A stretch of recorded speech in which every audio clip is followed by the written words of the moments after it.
Do I believe that it would be better than to depend upon the federal judge?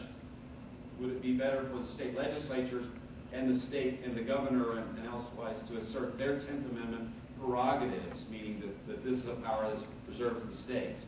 I agree completely. My concern about taking any of these suits to the courts is that they could say no, and if they say no, there is this opinion whereby the courts have the final say on all questions constitutional. That's not the case. That is not the case.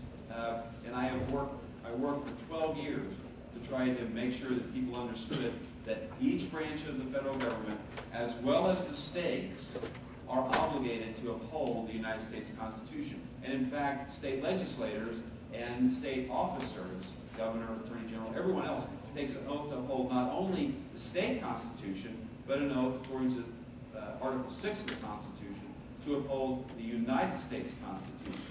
And so I believe, I'm not running for those offices, but I believe that exactly what you're saying is a course that should be taken, is that we should not, and I'm not going to speak for Attorney General Zeller, but I know him a little bit. I know he is a strict constitutionalist, meaning United States Constitution.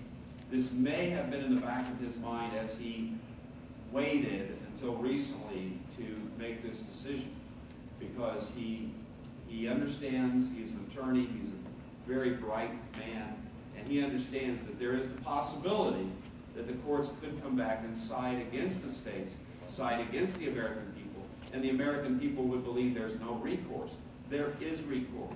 Alexander Hamilton said in Federalist 78 that the judiciary is beyond comparison the weakest of the three departments of power.